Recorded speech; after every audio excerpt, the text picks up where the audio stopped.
तो जैसा कि लास्ट एपिसोड में हम लोगों ने देखा था कि शू यांग उस स्पिरिचुअल ट्री के साथ बात कर रहा होता है और उसकी सारी बातें सुनने के बाद जैसे ही वो स्पिरिचुअल ट्री गायब होने लगता है तो शू यांग अपनी एनर्जी का इस्तेमाल करते हुए उसे दोबारा से रिवाइव करने की कोशिश करता है। और अगले सीन में हमें याया को दिखाया जाता है जो कि अपने कुछ डीमन क्लान के साथियों के साथ किसी और सेक्ट में जा रहा होता है और शेनिया उसे बताती है कि यहाँ का फॉर्मर डेविल वो बहुत ही ज्यादा जालिम हो गया है। स्काई ब्लू सेक्ट से हारने के बाद उसकी स्ट्रेंथ वो बहुत ही ज्यादा कम हो चुकी है, जिसके बाद वो यू लाओ के दबाव में आकर ये सारे काम कर रहा है। यहाँ के लोग बहुत ज्यादा सफर कर रहे हैं क्योंकि उन लोगों से यहाँ पर बहुत ज्यादा काम कराए जाते हैं। इतने में एक बंदा याया को देखते ही पहचान जाता है और कहता है कि लॉर्ड आप यहाँ। तो इतने में दूसरा बंदा उसे अपने विप से मारकर उठाकर दूर फेंक देता है और कहता है कि तुम्हारी हिम्मत कैसे हुई इतनी सुस्ती दिखाने की। मैं पिछले 3 दिन से देख रहा हूँ कि तुम काफी ज्यादा सुस्त होते जा रहे हो। अगर तुमने दोबारा ऐसी सुस्ती दिखाने की कोशिश की तो फिर तुम्हारी खैर नहीं।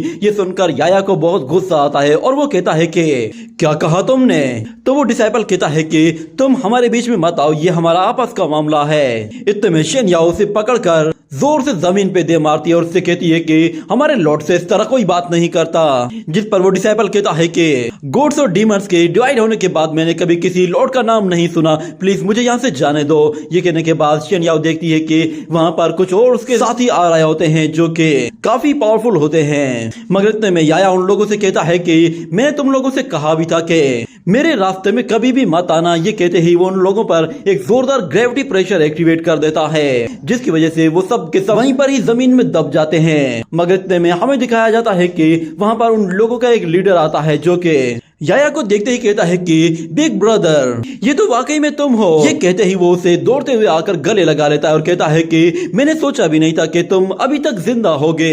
तुम्हें देखे हुए कई साल हो चुके हैं, मुझे तो लगा था कि शायद तुम्हें किसी ने मार दिया होगा।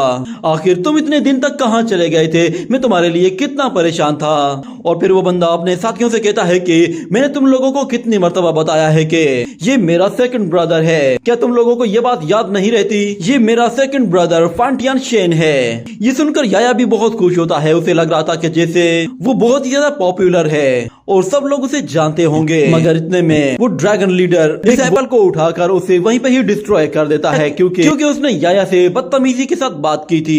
और फिर वो बंदा याया से कहता है कि तुम इन लोगों को इग्नोर करो, चलो मैं तुम्हें बाकी लोगों के पास लेकर जाता हूँ, वो लोग तुम्हें देखकर बहुत खुश होंगे। आखिरकार तुम इतने लंबे टाइम के बाद यहाँ पर वापस आए हो, आज तो हम लोग एक साथ बैठकर पेट भरकर वाइन पियेंगे। ये कहने के बाद वो अपने डिसाइपल को कहता है कि इन बाकी मेहमानों की भी अच्छी खासी खातिरदारी करो, इन्हें किसी चीज की कोई कमी नहीं होनी चाहिए। ये सुनते ही वो डिसाइपल्स उन बाकी सारे लोगों को वहाँ से एक और डायरेक्शन की तरफ लेकर जाते हैं और कहते हैं कि आप लोग हमारे साथ आइए। ये सब कुछ बस एक मिसअंडरस्टैंडिंग की वजह से हुआ है, हमारे पास बहुत ही अच्छी अच्छी वाइन्स मौजूद हैं। और इस तरफ उन लोगों का लीडर याया से कहता है कि हम लोग घर तब तक नहीं जाएंगे जब तक हम लोग जी भर के वाइन न पी लें। और अगले सीन में हमें दिखाया जाता है कि उस डीमन लीडर के साथ कुछ और लोग भी होते हैं जो कि याया को बहुत सारी वाइन पिला देते हैं, जिसकी वजह से याया भी थोड़ा सा नशे में आ जाता है। और वो कहता है कि लगता है मैंने कुछ ज्यादा पी ली है। मगर इतने में वो डीमन लीडर उसके सामने एक और जार रख देता है और कहता है कि इसे भी खत्म कर दो। तो याया कहता है कि ठीक है। ये कहने के बाद वो उस दूसरे जार को भी उठाकर पीना शुरू कर देता है। और वो डीमन लीडर कहता है कि ये हमारे डीमन क्लान की बहुत ही स्ट्रॉन्ग वाइन है। अगर आपको याद हो तो ये वाइन उसी टाइम की है जब हम आपको फॉलो किया करते थे, मगर टियानग्योंग सेक्ट ने ये ड्रिंक्स हम लोगों से बहुत ही पहले छीन ली थी और हमें इस ड्रिंक को पिए हुए भी हजारों साल हो चुके हैं। हमें बस आपका ही इंतजार था, हम चाहते थे कि जब आप आएंगे तो फिर हम आपके साथ ही ये वाइन पिएंगे। तो वहाँ मौजूद एक और एल्डर कहता है कि इस तरह की वाइन को हासिल कर पाना इतना आसान नहीं होता। शुक्र है कि अब आप वापस आ गए हैं और हम लोग अब ये वाइन खुलकर पी सकते हैं। आपको तो वैसे बहुत पहले ही आ जाना चाहिए था। ये सुनकर याया भी थोड़ा सा उदास हो जाता है और फिर कहता है कि मैं क्या करूं, मैं मजबूर था, मेरे पास और कोई चॉइस ही नहीं थी। मगर इस तरफ डीमन क्लान के लीडर्स कहते हैं कि हम लोग बहुत ज्यादा मजलूम हो चुके हैं क्योंकि हम लोगों पर बहुत ज्यादा प्रेशर था। यू लाओ हम लोगों पर बहुत ज्यादा दबाव डालता था, अगर हम लोग उसकी बात नहीं मानते तो वो हम लोगों से हमारा पैसा और हमारे कारोबार वगैरह हर चीज को छीन लेता, जिसकी वजह से हम सब लोग बहुत ज्यादा मुश्किल में आ जाते थे। बस उसकी एक कमांड से हमारा पूरा का पूरा सेक्ट ही मिटा दिया जा सकता था। हम लोग आखिर ऐसे कैसे सरवाइव कर सकते थे। और हमारा फोर्थ ब्रदर वो बहुत ही ज्यादा अक्लमंद था और बदकिस्मती से वो भी यूलाओ की कैद में है। यूलाओ ने उसे कैद करके बहुत ज्यादा टॉर्चर किया है। वो बहुत ही ज्यादा जालिम है। जो भी बंदा उसके रास्ते में आता है वो उसे या तो कैद करवा देता है या फिर उसे मरवा देता है। मगर मुझे लगता है कि शायद अब आप यहाँ पर आ गए हैं तो सब कुछ ठीक हो जाएगा। और वैसे भी जब टियानलान पर हमला हुआ था तो उसके बाद से हमारे डीमन क्लान पर भी उसका बहुत ज्यादा असर हुआ था। हमारी स्ट्रेंथ बहुत ज्यादा कम हो गई थी। आखिर वो यूलाओ हम लोगों के साथ ऐसा कैसे कर सकता है? मगर इस तरफ याया कहता है कि तुम लोग घबराओ मत, मैं कसम खाकर कहता हूँ मैं तुम लोगों को बिल्कुल अच्छे तरीके से ट्रीट करूंगा और जो कुछ भी तुम लोगों से छीना गया है वो सब कुछ तुम्हें वापस लौटा दूंगा। और यूलाओ को इसके लिए डबल कीमत चुकानी पड़ेगी। ये सुनकर वो सब लोग बिल्कुल खामोश हो जाते हैं, जिस पर याया भी हैरान होता है और कहता है कि इन लोगों को क्या हुआ। वो सब के सब अचानक से इतना खामोश हो गए थे, जिस पर डीमन लीडर खड़ा हो जाता है और याया के पास आकर कहता है कि ब्रदर अब ऐसा कुछ भी नहीं है। यूलाओ अब वो काफी बेहतर हो गया है और हमारे रिलेशंस भी काफी अच्छे हो गए हैं क्योंकि अब हम लोगों ने उसके साथ बिजनेस करना सीख लिया है। इतने में एक एल्डर कहता है कि उस लड़की को यहाँ पर लेकर आओ ताकि हम लोग अपने सीनियर ब्रदर को दिखा सकें कि हम लोग यूलाओ के साथ कैसा बिजनेस कर रहे हैं। इतने में हमें दिखाया जाता है कि एक डिसाइपल एक लड़की को पकड़कर वहाँ पर लेकर आता है और वो डेविल मास्टर कहता है कि ब्रदर ये लड़की उन एंसेस्टर्स के लिए एक बहुत ही खास एल्केमिस्ट है और एल्केमिस्ट की स्पिरिट वो बहुत ही अच्छी होती है। ये कहने के बाद वो डेविल अपना एक हाथ उस लड़की की बॉडी के अंदर घुसा देता है, जिससे उसका काम वहीं पे ही तमाम हो जाता है। ये देखकर याया बिल्कुल हैरान सा रह जाता है। और अगले सीन में हम लोग देखते हैं कि यानलू टावर से कुछ लोग वहां से बाहर आ गिरते हैं और फिर उसके बाद कुछ और डिसाइपल्स भी सीधा बाहर आकर गिरते हैं, जो कि वापस अंदर जाने की कोशिश करते हैं। मगर उन लोगों पर कोई स्पिरिट मिरर से हमला करता है, जिसकी वजह से उनकी बॉडीज पूरी तरह से जल जाती हैं और वो वहीं पे ही बेहोश हो जाते हैं। और फिर हमें दिखाया जाता है सानियान को, जो कि उन लोगों को उस वानलुओ टावर से उठाकर बाहर फेंक रही थी। वो उन लोगों से कहती है कि तुम लोग अपनी इन मामूली सी एबिलिटीज के साथ वानलुओ पर कब्जा करने के लिए आए हो। तुम लोगों ने सोचा भी कैसे कि तुम लोग इसमें कामयाब हो जाओगे। मगर वहां पे खड़ा हुआ वॉरियर कहता है कि अगर तुम्हारे पास ये ट्रेजर्स ना होते तो तुम हमारी बराबरी बिल्कुल भी नहीं कर पाती।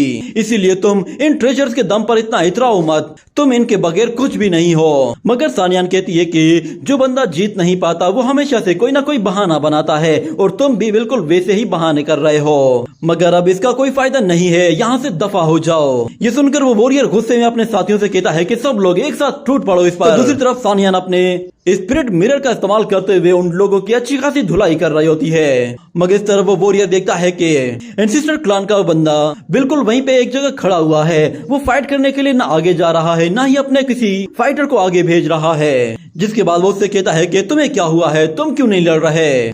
तो वो मास्टर कहता है कि हम लोग यहाँ पर किसी के साथ फाइट करने के लिए नहीं आए, हमें बस टियानशिया लुओ चाहिए। ये सुनकर वो दूसरा मास्टर कहता है कि आखिर तुम्हारी इस बात का क्या मतलब है? ये कहने के बाद हमें दिखाया जाता है कि वो एंसेस्टर अपनी बॉडी से एक जोरदार एनर्जी रिलीज करते हुए कहता है कि जो चीज हम हासिल नहीं कर सकते हम उसे पूरी तरह से बर्बाद कर देते हैं। ये कहने के बाद वो अपनी बॉडी से एक जबरदस्त स्पिरिचुअल फायर को रिलीज करता है, जो कि हर जगह फैल जाती है और सानियान खुद को बचाने की कोशिश करती है। मगर वो स्पिरिचुअल फायर सीधा टियानशिया लुओ टावर की तरफ चले जाती है, जिस पर सानियान भी हैरान रह जाती है क्योंकि वो आग उसे पूरी तरह से जला रही होती है। ये देखकर उसे बहुत गुस्सा आता है और वो कहती है कि ये लोग मुझे हरा नहीं पाए तो ये लोग टावर को जला रहे हैं। जैसे ही वो उस टावर के अंदर आती है तो वो देखती है कि उस स्पिरिचुअल ट्री को भी आग लग रही है, जिसकी वजह से वो फौरन से अपनी स्पिरिचुअल एनर्जी का इस्तेमाल करती है और उस आग को बुझाकर उस ट्री को सिक्योर करने की कोशिश करती है। मगर वहाँ पर वो दूसरी लड़की भी पहले से ही मौजूद थी। तो सानियान उससे कहती है कि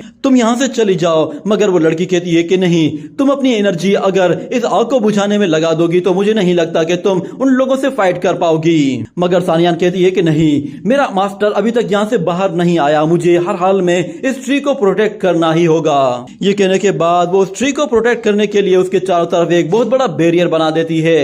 ये देखकर डीमन क्लान और एंसेस्टर क्लान के लोग कहते हैं कि ये लड़की अब उस फायर को बुझाने में लगी हुई है, इसका मतलब ये है कि ये अब बिल्कुल भी नहीं हिल सकती। और वो एंसेस्टर कमांडर यान से कहता है कि अब आप उस लड़की पर अपना गुस्सा निकालना चाहें तो जाकर निकाल सकते हैं। तो कमांडर यान अपने साथियों से कहता है कि सब लोग एक साथ मिलकर हमला करो। वो सारे के सारे उस स्पिरिचुअल बैरियर पर एक के बाद एक एनर्जी अटैक्स करना शुरू कर देते हैं, जिसकी वजह से सानियान को उन्हें रोकने में बहुत ज्यादा दिक्कत का सामना करना पड़ता है। वो अकेले इतने ज्यादा अटैक्स को होल्ड नहीं कर पा रही थी, जिसकी वजह से वो काफी इंजर्ड भी हो जाती है, मगर वो उस लड़की से कहती है कि यहाँ पर बहुत ज्यादा खतरा है, तुम यहाँ से जल्द निकल जाओ और तुम्हें मेरी फिक्र करने की जरूरत नहीं है, मैं खुद को बचा सकती हूँ, तुम्हें बस अपनी जान की परवाह करनी चाहिए। और इस तरफ हमें दिखाया जाता है कि वो सारे के सारे डीमंस एक साथ मिलकर जैसे ये अटैक्स कर रहे होते हैं तो वो आहिस्ता आहिस्ता सानियान की शील्ड को सप्रेस करना शुरू कर देते हैं। तो सानियान कहती है कि मास्टर प्लीज बाहर आ जाइए। ये कहने के साथ ही अचानक से उसका वो बैरियर टूट जाता है और वो खुद भी इंजर्ड होकर वहां से दूर गिरने ही वाली होती है कि अचानक से वहां पर शुयान आ जाता है और आते साथ ही सानियान को थाम लेता है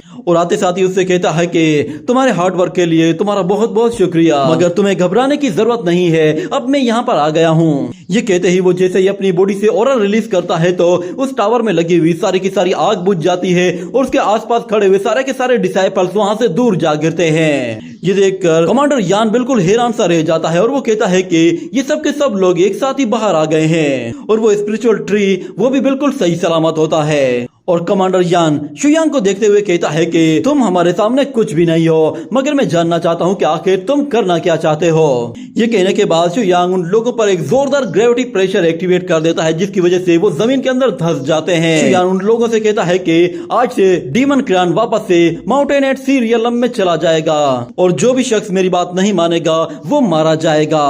ये कहने के साथ ही ये एपिसोड यहीं पे ही एंड हो जाता है।